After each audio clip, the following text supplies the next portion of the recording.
Great. Hello over there in Facebook land. Sorry for the late start. We just had a few technical things we had to take care of. And also those of you who are here, thank you for being here. So this class is actually the first time we've actually offered this class. It actually was suggested to me, as you'll hear, by somebody this year. I'm not sure who it was, but it might have been myself. It might have been somebody else. But I thought it's a good one.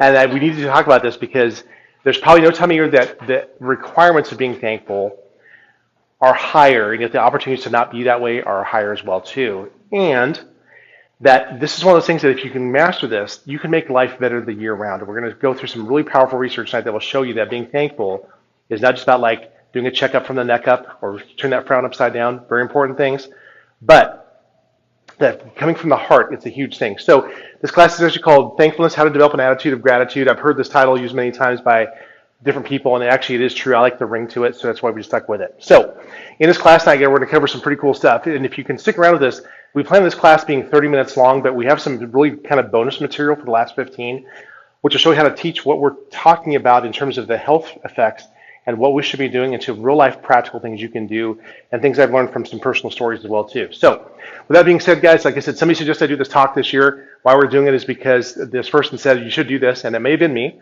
But thanks to my daughter, I actually have some great material to give you. Just like in the last week, there's a saying that says when you make up your mind to do something, all of a sudden that when the student's ready, the teacher appears. I had 2 major resources given to me by my daughter, Karis, so I gave her some help in that too. But the values that we hope that you share, because most people in our office do share these things, is that you want a great life marked by appreciation.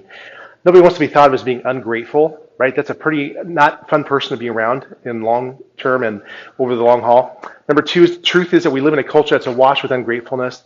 It's always wanting more, and it actually feels pretty entitled too. If you think about what we've just gone through recently, we had the holiday of Thanksgiving, which is count your blessings, and what's the next day? Black Friday, get everything that I don't have yet, but I'm craving to have, right? So it's like this great contrast that we experience every year. And lastly, the hope that I want to leave you with is that gratitude can be learned. It makes life better. So wherever you're at right now, if you say I'm the most ungrateful person, like I'm Ebenezer Scrooge, or I'm like Mother Teresa on the other end, I'm thankful for everything I have, even my poverty, you can learn to do things better. And we're going to give you the what, why, and the how to do those things there too. So first question I want to ask you is, when I say the word being thankful or thanksgiving or gratefulness, what comes to mind? Okay, there you go, turkey, right? And everybody likes to have that, right? It's like the one thing that typically in fact, I think every family I talked to this year actually had turkey for their meal, except for one who had chicken. But the second most, I heard this in a trivia challenge, the second most used one is actually ham as an alternative, okay? There you go. All right? So some people actually have some pretty positive associations with that. Even if it's turkey, you say, I love the coma that comes afterwards. I just take a huge nap after I have that because it does contain, believe it or not, the amino acids that make the hormones like serotonin make us feel good. Some people do have positive associations, but also sometimes people start to bristle like, oh boy, here we go again. All the relatives I can't stand to be around. Thank God it only happens once a year, right? Or there's going to be all these leftovers I have no idea what to do with. Things like that, okay? We can do something with the outward actions. Like you can actually show up at an event. You can certainly say something and write something down, but our mind and hearts can be far removed. You ever seen people who actually come to a thing you can tell they just are waiting to get out of there, right? They kind of do the perfunctory, like, here I am, guys, brief, retelling what happened in the last year, and I'm out of here, right? So in some cases that may be good. Like you may want to go have Friendsgiving, as they say. You can be with the people of family of choice because maybe your original family of origin is not so pleasant to be around sometimes, whatever it may be. But we can always learn to live with integrity, which means we can live in a whole way to actually have desire, instruction, and practice that would lead us to a thing where we can actually be fully integrated people and actually enjoy being where we're at, even if it may not be where I'd rather be right now. It's about living in the moment for sure on these things there too, okay? So one thing we'll talk about through this whole thing is that there's a difference between happiness and joy. Now, thankfulness can be related to both of these things. And we're going to go through and we're going to show the contrast of these things. Happiness, if you typically look at it, it's being thankful for the gift. And it's very much in a sort of temporary fashion. So it's temporary, it can come and go. It involves pleasing yourself more so. It typically lacks depth. It feels good. It's something that you chase after. It's something that's typically easier to achieve. So that means like trinket type stuff, like toys, gadgets, little things like that. It can definitely hold you back from progressing if you're always pursuing happiness, like pursuing the deeper things of life. There's a momentary connection with an event. It's typically more common to happen than joy for sure, and it's weaker. It's easily described, like what makes you happy, and people can say right away, well, puppies, or a piece of pie, or something like that. And then lastly, that's based on circumstantial things. Joy, on the other hand, is where you're thankful for the giver. This is a whole different category. They're similar in a sense. They're both positive emotions that are related to something going on in your life that's good. But this tends to be more constant. It tends to be more in selflessness than selfishness. It can be deeply spiritual. Many times it has to do with things that are not even tangible, right? It's very meaningful. It's something you choose to do versus something you chase. It involves trials and hardships. It's very transforming, meaning you're never the same person after it. It connects people to each other. It becomes a lifestyle. It is less common than happiness, but it's much stronger. It's actually harder to define in words. When you ask a person who's truly joyful, like, why are you so joyful? They may have to take a little while before they explain it. Like, it's because of what I've learned about God myself this past year. That's a very hard fought, typically kind of thing, hard to describe.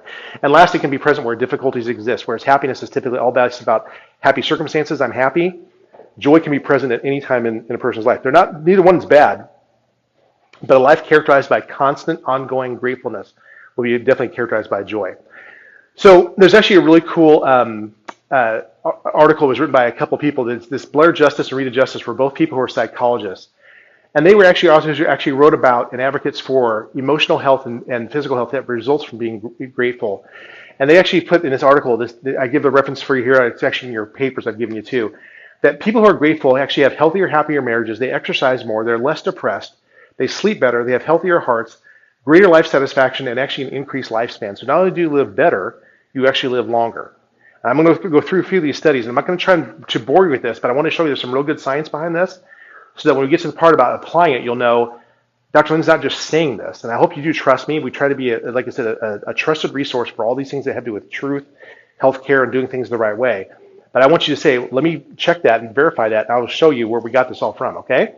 So this quote says it all from this article I found. It says, what makes gratitude the magic ingredient is that it takes us outside of ourselves so we can see how we are part of a larger, intricate network of sustaining relationships that are reciprocal. What does reciprocal mean? There's give and take, right? Now, some relationships in life we have is very much give and not much returning. So back. So things where you volunteer for people who are very less fortunate than you, someone who is very ill at a certain time, right? But some of the relationships that we have the most gratitude for is that you find you tend to give joy back and forth to each other. And I found that really powerful. More modern researchers on gratitude. This is actually a guy by the name of Robert Emmons. He keeps showing up in all these articles I kept finding. He's probably the foremost author currently. He actually has written a book called Thanks, just thanks with an exclamation point. And this one is actually called Gratitude Works, a 21-day program for creating emotional prosperity. So there's the books he's written there. He actually, and Dr. McCullough, who's actually at the University of Miami, together they did a lot of research on how being thankful can make your life less miserable and more joyful. Experiment number one, Dr. McCullough did. What they did is they took participants in this study and they randomly assigned them to 3 groups. So there was no preference for genders, age, whatever, just randomly divided them in these groups. And they actually told them to they were assigned groups. They were going to be called grateful, displeased, and neutral, or the control group. And every week they kept a journal. So once a week they would write down 5 things that fit their category. So they would say, hey, for example, Aaron, you're in the grateful group. Once this week you're going to write down a journal 5 things you're thankful for this week. If you're the neutral group, just tell us 5 things that happened in your life. They're not necessarily good or bad. Like say my alarm clock went up at 6 a.m. Not necessarily good or bad, right? And then people who are the displeased group, find 5 things that really got under your skin that you just would like to not have to be there anymore, get out of your life, whatever. And then what they did was they kept this journal for 10 weeks. So what they found is the people who are in the gratitude group, they felt better about their lives and more optimistic about their future to the tune of 25% better. They actually did more health and exercise things, which is better than the control of the neutral group. So even if you were neutral, the people who were doing things that were gratitudes, they did more activity that was healthy. They did fewer symptoms of physical illness than both groups. They actually exercised 1.5 hours more than the happy group. Doesn't that surprise you? Right? I think it's pretty cool. But again, if you're focusing on all the negatives, one of the negatives you might focus on is, here's another reason why I should not get out and exercise because it's too darn cold. You're not thankful for the cold. Or I have to get up too early. Right? And then lastly, they were more likely to have made progress towards important life goals. Now that to me is pretty important because I guarantee you some of the most stuck people I know are people who are ungrateful. If they're not happy about their circumstances or where their life is headed, why would they change? What's there to work towards, right? So I think it's pretty powerful. Here's research number 2. Look at this. Dr. Emmons did this. Participants were randomly assigned once again to 3 groups: grateful, displeased, and neutral control. So same as before, but this time they wrote their things down every day. So every day you found 5 things that either you were happy about and grateful about, things you were unhappy about, or things that just happened during the day. And they kept this journal for 10 weeks. Look at this. Even greater gratitude in the gratitude group in the prior study. So would it may surprise you if you actually count your blessings every day, you might even be happier than if you were doing it just simply once a week. No surprise there, right? Number two, the bonus was they said participants in the gratitude condition also reported offering other people more emotional support or help with a personal problem, indicating that the gratitude condition increases pro-social motivation, meaning if you're happy about your life and more thankful for what you have, you're way more likely to intervene and help other people to do the same. And that's the person that you know who says, they make my life joyful. That's a great person to know, right? Really cool people to know. Experiment number 3 on sleep and quality of life. Adults with congenital and neuromuscular disorders, meaning they have some type of either like maybe cerebral palsy, they have chronic pain, or they have degenerative disc disease or rheumatoid arthritis, some type of condition that's neuromusculoskeletal and cause them to have chronic symptoms from this stuff, or having had polio and the after effects of that, which sometimes means increased pain, numbness, lack of mobility, things like that. And so these people, the experimental group actually wrote down their blessings nightly right before going to bed. The control group did nothing about that. They just simply did nothing at all. And so they showed after for the gratitude group, they got more hours of sleep per night. They fell asleep faster. When they woke up, they were more refreshed. As a whole, their life was happier. They were more satisfied with it. There was more optimism regarding the upcoming week. Like they actually could see themselves doing more things in a positive light. They were more connected with other people, and guess what? It had a benefit that the spouses had their subjective sense of well-being was greater too, right? If you're caring for somebody who has long-term chronic illness, long-term chronic pain, things that may not be getting better fast or at all, wouldn't it be nice to actually have the person you're caring for be more positive? And would it have a spillover effect? Can you see how that might work? I mean, these are kind of common sense things, but the research has been done, all right? Experiment number 4 on depression, look at this one. This is actually where a guy, Dr. Watkins, actually at the University of Eastern Washington, studied the relationship between thankfulness and depression. He says there's absolutely an inverse relationship. If you are less thankful, you have more depression. If you are more thankful, you are less depressed. It's an inverse relationship. It's like a teeter-totter, okay? Positive recall bias. Grateful people favor towards pleasant memories, whereas depressed people have negative recall bias, meaning the more grateful you are, the more likely you are to remember the things in your life that have been good, right? There's some people who just cannot get over bad things that happen in their life. But guys, I'm not trying to diminish anything there. Abusive childhoods, things that should never happen, horrific things that have happened, or parents have been maybe both killed in an accident when you were young. These are things that we're not going to try to diminish. But I'm saying is if that's the only thing that you go to is that well of bad memories, you're way more likely to be depressed, whereas you can remember the good things, right? Maybe before the person died or whatever have you. There you have it. Gratitude may be helpful for potential for enjoyment and benevolence of things, meaning you can just enjoy what you have better. Gratitude can provide coping skills for stress and loss, including appreciation for things that you've previously taken for granted. You know, sometimes we just say stop and smell the roses. How many things did you walk past as you just blast into work today? Did you forget about sunshine? Did you forget about birds chirping? Well, maybe not so much now that it's cold. Did you think about being thankful for the warm coat you have, right? There's so many things that we just forget about. And so gratitude can actually direct one's focus towards the benefits in life as well too. Once you start going the direction of thankfulness, you start finding, here's more reasons why my life is pretty darn good.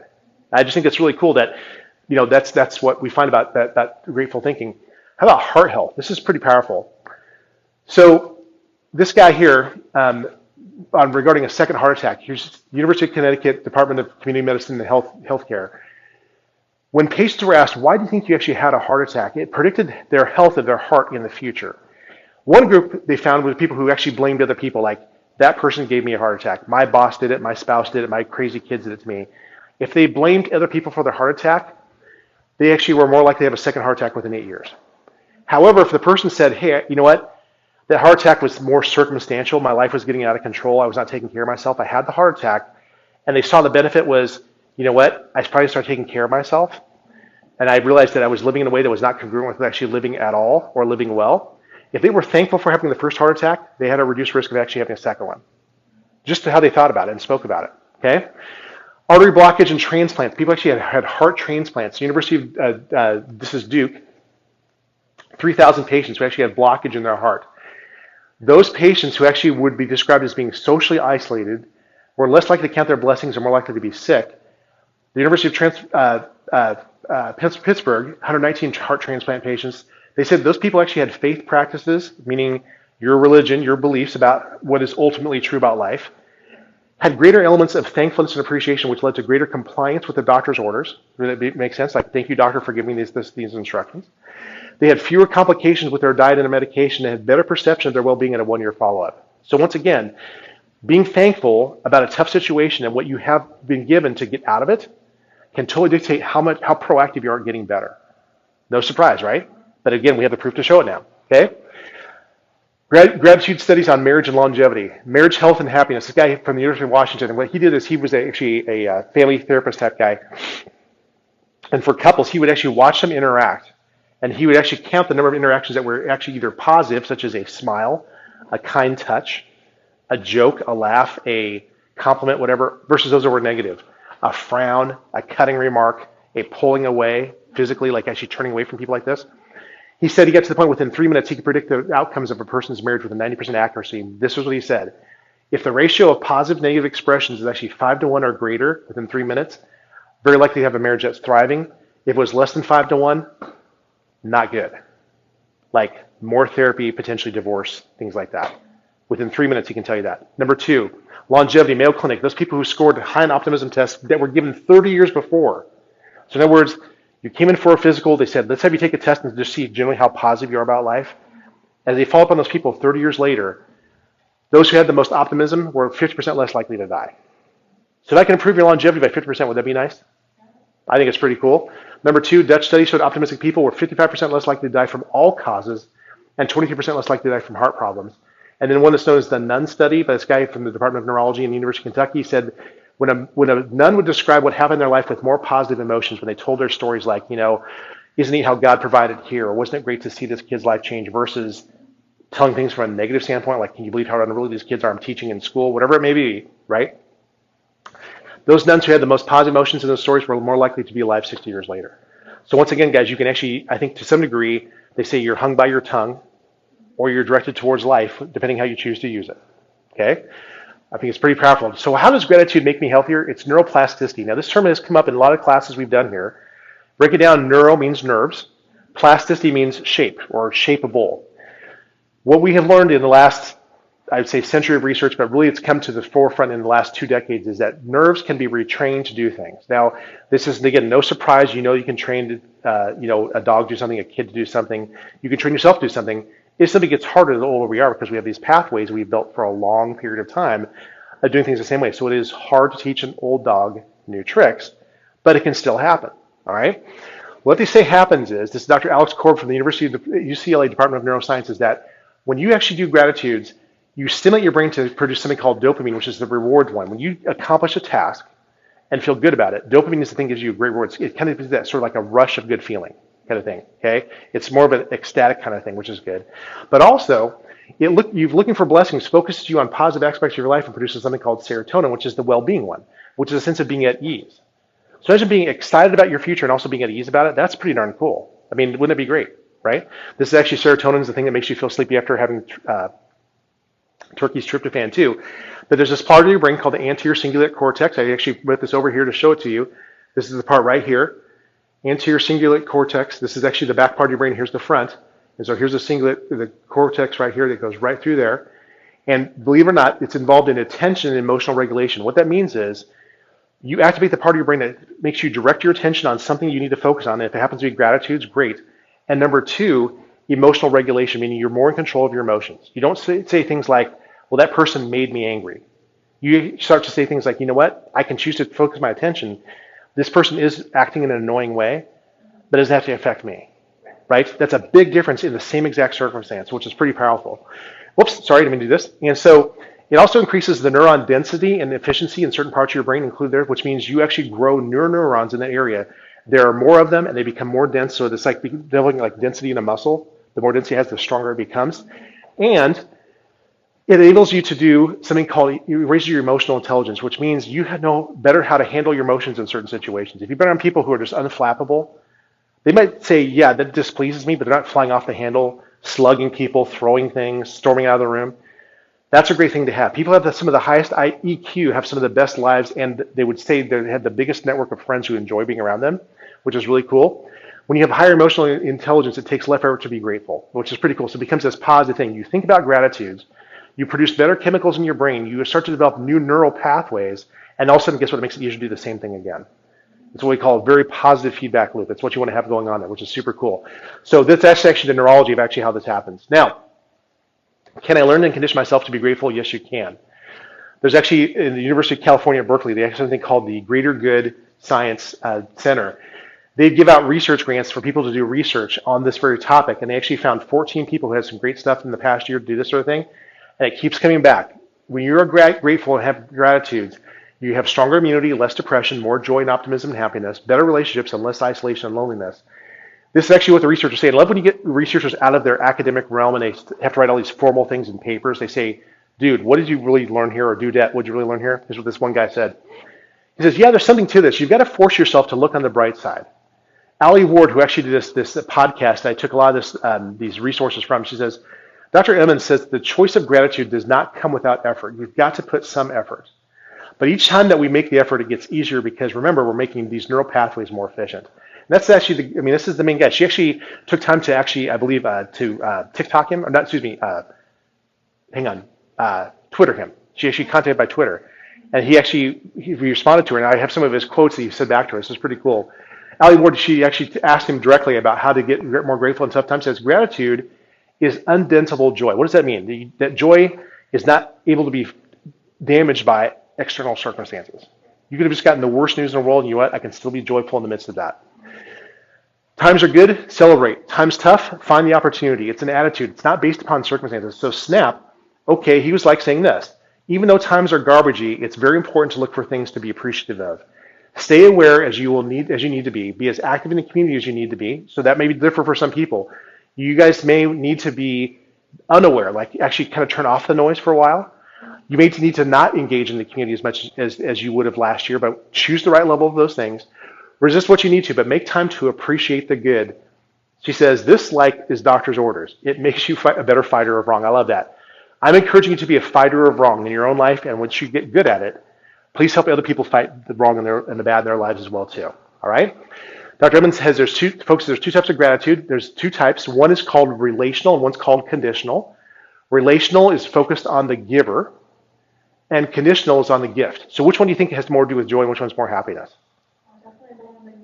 Yes, relationship is going to be focused on the giver. That's more joy. It has to do with eternal things, people, right? Condition is the stuff. And relational is actually more potent. They're both good. There's nothing wrong with giving gifts, guys. This time of year, we should slow down and give tokens of appreciation to people that we really care about, maybe things that they really need. But for sure, what matters most is this lady's got it right. Look, she's looking at that dude right in the eye. She's not focused on this thing. She's focused on him. I love that picture. That's how it should be. She's ready to receive a gift, but the most important is the giver. So when I think about my life, guys, I am thankful for the gifts. I found some gifts that I've got most recently, but I also went back into my past things I've held on to. You will see here that here's a U2 4 CD set. This is their most recent one. They did a bunch of acoustic versions. In fact, U2 is probably my favorite band of all time. Just putting it out there. Marooned on an Island, I would probably take their catalog more than anything else with me if I had to choose. My wife got this for me for my birthday. And it really meant a lot to me because I really like their music, and I actually had heard the book that this is based upon there too. Great, great gift. Okay, listen to it, love it. Here's actually a card from my son Ezra, and he was about probably 2 years of age. I'm pretty sure that his name was written on there for somebody else. Maybe he wrote it himself, I'm not sure. But it's a bunch of little squiggles on here and some things he pasted on there. Here's a little guy playing some basketball. We love to play basketball, especially when he was younger. These things are priceless to me. I could put those up on eBay. I couldn't get a cent for them, nor would I sell them. To me, they're priceless. I couldn't put a price on them. Here's a letter my daughter wrote to me about all the things she loved about her dad. And this actually sits up in my office, right? Those are incredible gifts. And why they're so incredible is because the valuable paper it's written on? No. The paper's not worth hardly anything to you. It's because the people I know who put this. This is actually from our most recent trip. We just got back last week from Disney. This is us in the restaurant lobby. Those are the people that matter to me. Those gifts, as much as I like them, they always point me back to the givers who gave them to me, and that's actually why I like those things. Does that make sense? So far more important about this part right here. That's what I'm grateful for. Remember, what you practice tends to become a habit. Okay? The process can work for you either way. You can start to look for the bad if you want to. I'm going to suggest you look for the good. You can then dwell on the bad or the good, right? Where do you choose to have selective negative focus and keep going that way for a long time, or good? Number 3, you can look for more of the bad or the good, and then repeat again the next day. It's your choice, okay? You get to choose where you look, and it's your responsibility to choose. And I would add to this too, to live with the results. If you choose to look at the bad and your life starts to get kind of stinky, you've earned it. If you choose to look at the good and you start to see your life getting more blessed and so forth, I'm going to tell you, you actually earn that one too. Remember that a grave is a rut with both ends filled in. Do not do that to yourself. Do not go into a rut that actually leads to a grave where you are now stuck saying, I'm dying here because of my negative focus. Don't do that. Okay? Now, Dr. Emmons gives some topics here, and I'm not going to read all these to you, but I want to go through the bold parts, what he says here. And you're going to get these in your packet. For those of you who actually are attending tonight and those who want these when you come in from watching this on the Facebook page, number one is keep a gratitude journal. Okay? Have a place where you go specifically, either online or digitally or on paper, that you actually keep track of the things that you're thankful for. Number two, remember the bad. And what he says is, why you do this is pretty important to stress this. To be grateful in your current state, it's helpful to remember how hard the times that you have once experienced in the past. When you remember how difficult life used to be and how far you have come, you set yourself up an explicit contrast in your mind. And this contrast is fertile ground for gratefulness. Like, man, I may not be where I want to be yet, but look where I used to be, right? I've had lots of people tell me, like, I'm not there yet, but boy, compared to a year ago, I'm so much better off than I was financially or health-wise or whatever. It's fantastic. Number three, ask yourself three questions. What have I received from blank? What have I given to blank? And what troubles and difficulties have I caused? That's a meditation technique he recommends you go through. Number four, learn prayers of gratitude. There are multiple ones out there. You will actually receive some from us tonight. Some things you can pray about. Number five, come to your senses, meaning pay attention to what you touch, see, smell, taste, and hear. If you stop, and this is the thing we covered about in the mindfulness class I taught recently, when you slow down to be aware of your circumstances and listen to what am I hearing, how is my heart beating, how fast am I breathing, it slows you down. You'll be thankful for the fact that you actually are able to be in the moment and not be always stressed about what the past you can't control and the future, which is a dream. You're in the present. That's why they call it a gift, because it's the present. Okay? Number 6 through 10. Use visual reminders. Two primary obstacles to gratefulness are forgetfulness and a lack of mindful awareness. So visual reminders serve as very strong cues. I recommend making a storyboard. If I remember tonight, guys, I would have brought up my storyboard, my vision board for my life.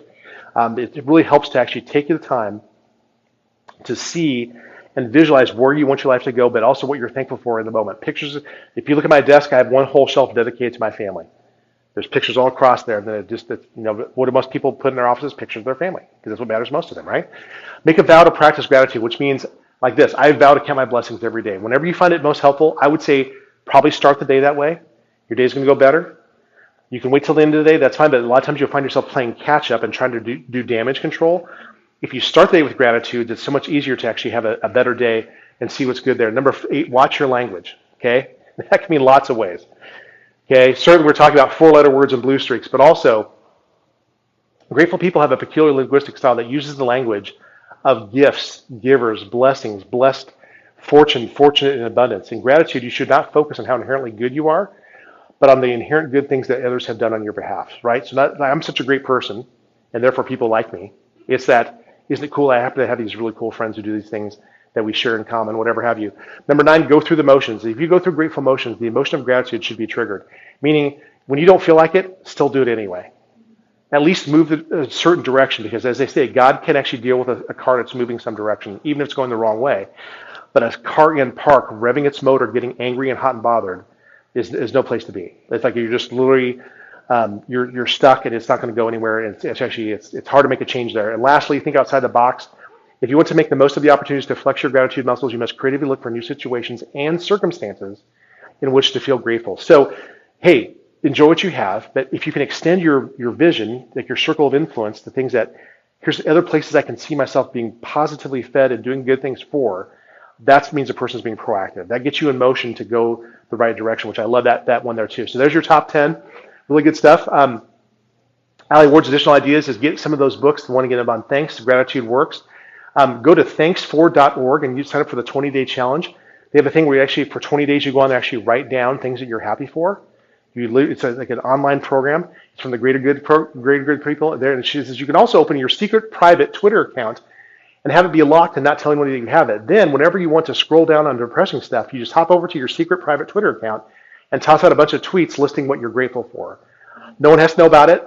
Then later, you can actually scroll through them for an instant mood boost. Try to find a couple of things a day that you're a thumbs up about. On Facebook, Instagram, whatever you choose to use, create a totally private account and you keep your stuff there too. That way you don't go through all the negativity, because what makes the news typically? Bad stuff, right? There's no news out there saying that on this day, 10,000 people went through our intersection out here and safely. they'll talk about the one accident that happened, right? Because that makes the news, the bad news. Okay? Here's my practice. This is something we're going to give out tonight. Everybody here tonight is going to get a 3x5 card. Not very expensive, but extremely powerful and worth millions if you actually do the right thing with it. A gas card is actually where you write down your gratitudes, actions, and selfless acts of service you want to do that day. So every day, I have a group of professionals I actually do this with, and here's my one from today. I want to show what we put on there. People and things I'm very thankful for. My gratitudes are faith, family, and friends. I always start every day with that one. So very thankful for my relationship with God, the family God has me in, my biological family, of course, and they're also my family of choice, and then my friends. I say this day to make a difference. Today is my chance to make the world at least one patient better, maybe a whole bunch of people better, because of the power of chiropractic and principle and teaching and so forth. Getting caught up on rest, Brenda's love, my wife's love for me, my kiddos' faith in their choices in life right now.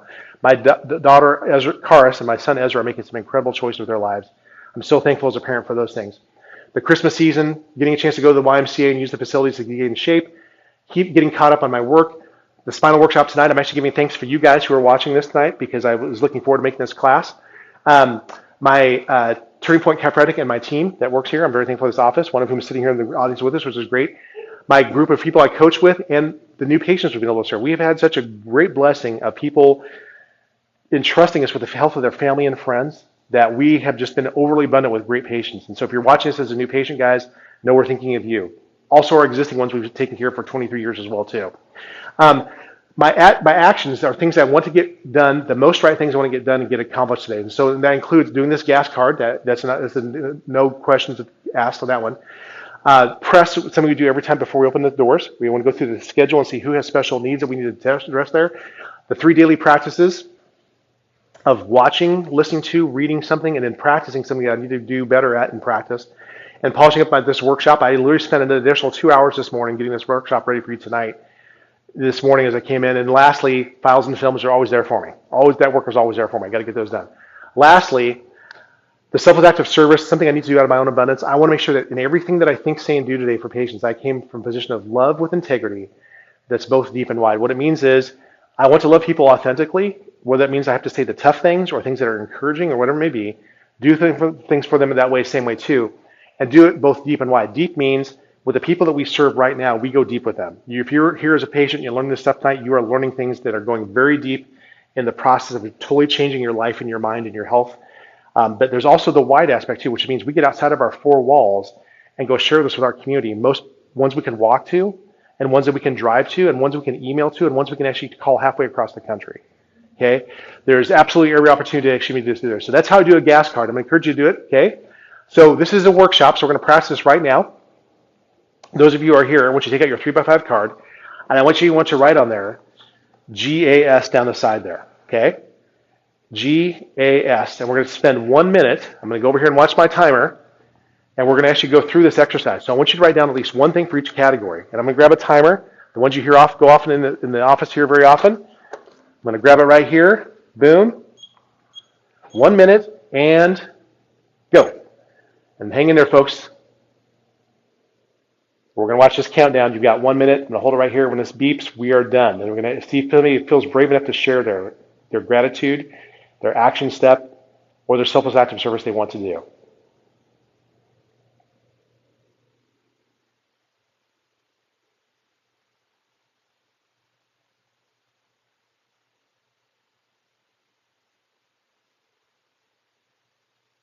We are halfway. 30 more seconds.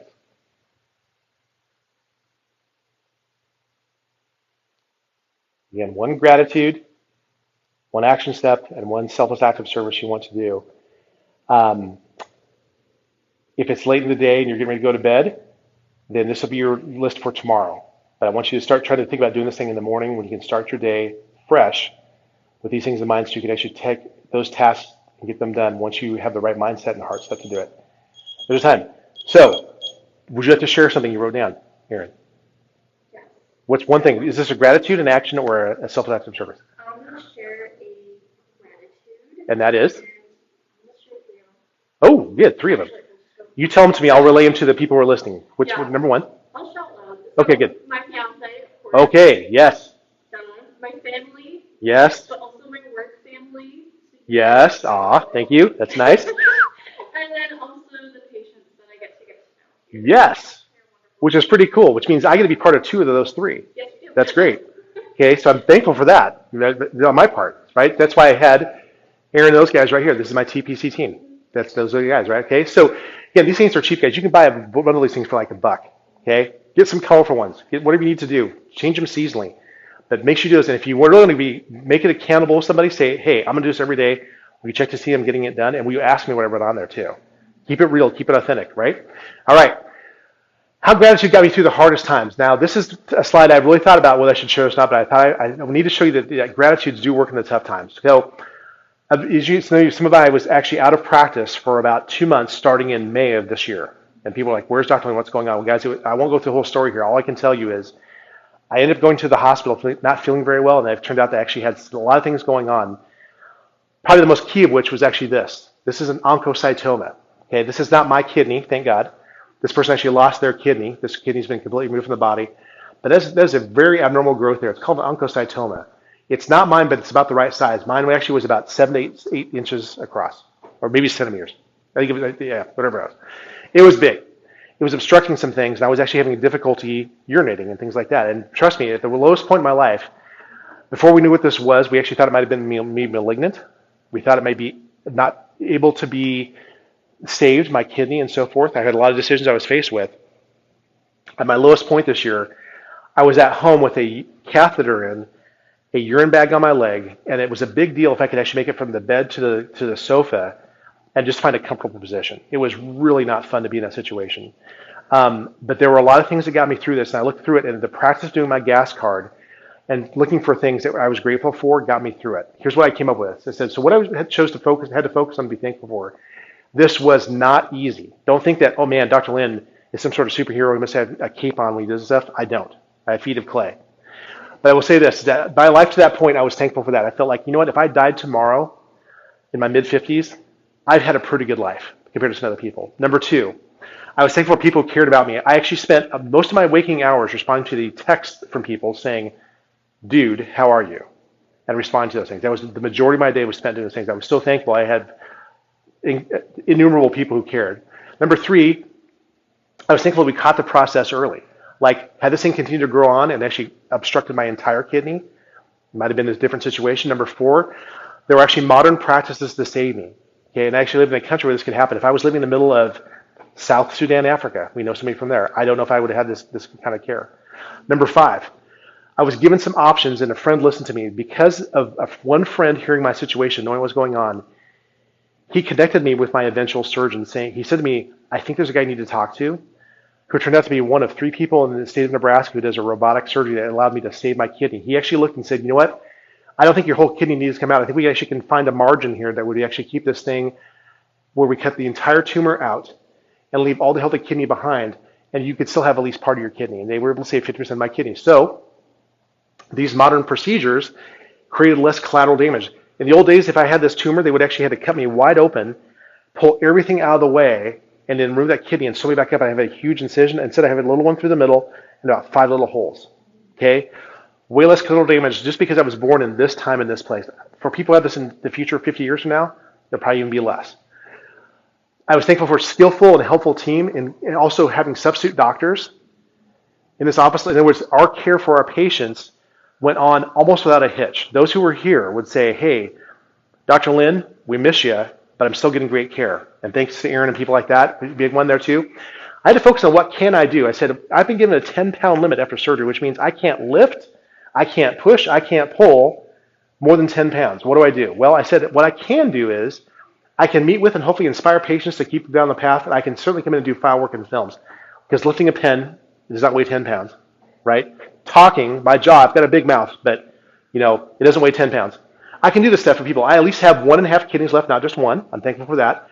And now I'm at a stable point and back to my life, right? So here I am standing now, this is 6 months later, and it's almost like that was just a phase of my life, and here I am, right? I have to think that gratitude's got me through that in a large respect, okay? Now, being able to pass along gratitude, guys, and this is something I want to share with you actually when I really realized that this was making an impact in my life. So just this past week, I was actually down in Florida with my daughter. And her card, we left with her, actually was having the light come on where it says, hey, check these tires out. There's something going on, right?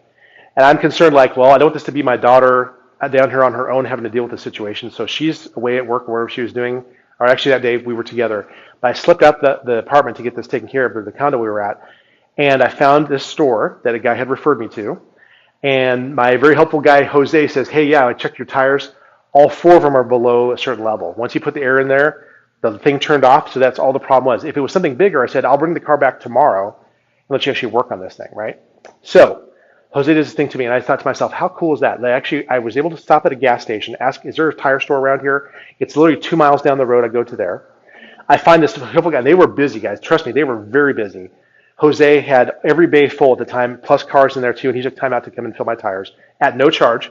Thank you, Jose, at Firestone at USA 192 and 27 in Claremont, Florida. Thank you for that.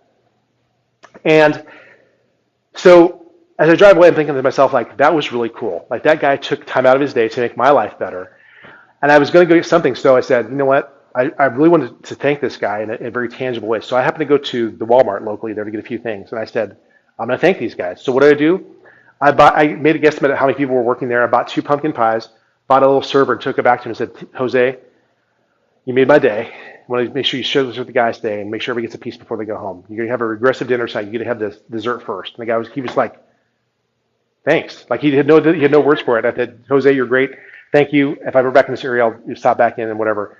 So it's fun to pay it forward like that, guys. When you actually are thankful for what you receive, like literally got free air, free advice, free light turning off, show some type of gratitude, guys. That's one time in my life I got it right. I've missed these opportunities more than I care to share. One time I got it right. It's actually thankful for the gift and the giver. It was a lot of fun to do as well, too. All right. Your call to action. Here's where we're getting to it, guys. This is it. You are going to be responsible now for doing something with this information. You need to write down 3 takeaways from this class and which one needs to be done first. Now, you can get and use any or all these resources. I mentioned the 2 books from Dr. Emmons, Thanks and Gratitude Works. These are in your packet of information. Number 2, go to thanksfor.org and sign up for that 20-day challenge. Number 3, you can actually go to and read these really cool articles I actually found on this whole thing where I gleaned a lot of this research from. They're given to you. Just capture those things, type it in your computer, and go away with it. And there's one here called, this is the podcast, AllieWard.com. Her podcast is called Ologies, and her one's on Gratefulology. It's a little short one, 15 minutes, as you did. And then lastly, there's something I did not have time to really put into this. And it was a whole different topic, but I will tell you that for my life, it starts with the spiritual for sure. Like how that's going, how much gratitude I have there, makes a world of difference in my life and the rest of it. My daughter, one of the resources that she gave me, she didn't know it, but it turned out that the Sunday we were in Florida, we visited her home church, Life Bridge in Orlando. They did a message on the attitude of gratitude. And the guy, Pastor Brian, did a fantastic message on that. So I'm giving this to you so you can go listen to it on your own. Very spiritually focused, lifebridgeorlando.com/messages/gratitude. Go check that message out. It's fantastic there too. So with that being said, guys, we are now at the end. And so here's what your responsibility is. You need to go home and actually write down what are the top 3 things to take away from this class. And you probably have 1 of 3 responses, which is one is I know exactly what to do. I used to do this, and maybe you did it in the past and you got away from doing it. This is your chance to get back on track. Number 2, you might say, I know what I want to do, but I have no idea how to do it. Well, if you're in the first category, please come tell us what we hopefully got communicated to you and actually how your life is better for doing it, or whatever you want to say. If you don't know how to do it, guys, I want to meet with you. If you say I have these high aspirations, Dr. Lynn, to do a gas card, but I still can't figure out actually how I do this every morning, how I make it a habit, or how will I, keep myself accountable to do it, whatever you want to say, I want to help you with that. The last thing you say is I have no idea what you said or what to do. If the first case is the case, then I apologize for my teaching deficiencies. But if you honestly say, I don't even know where to start, I still want to meet with you, either on the phone or in person, where we can go through and actually show you how to do these things. Now, this is actually a really powerful picture. This guy is being grateful, and not for much. He's got his glasses, he's got his clothes, he's got a book here, which we might assume is maybe a Bible, a bowl of soup, and a bread loaf, okay? That might be all he has. If you actually read the story about this picture, it's not a really happy picture or a happy scenario, but he's still giving thanks, okay? So what I would encourage you to think about is this, is that whatever I find myself in right now, I know I can at least be more grateful for what I have. And if you can start there, it opens the door to a lot of other cool possibilities, such as finding more things you're thankful for or creating the life that you can be thankful for in greater regard. Think about possibilities, people, things you can do that makes life better. especially this time of year. I want to thank my patients and also the B&I group that actually gave all these toys that we're going to be giving away to City Impact. We're so thankful for their generosity there too. Giving kids who may not have a Christmas at all a chance to actually have one, which is really cool. Guys, there's so many things you can do, and I just hope that as a result of giving this talk and you being part of it, either virtually or in person, that you would actually be able to say my life from this point forward was never the same. I was more thankful that because I actually learned some tools and things to direct my attention energies in a way that would be a positive way, and which I'd be thankful if that was the case. So, with that being said, guys, we are now done. I want to remind you that actually in the last month of this year, in December, we have two classes.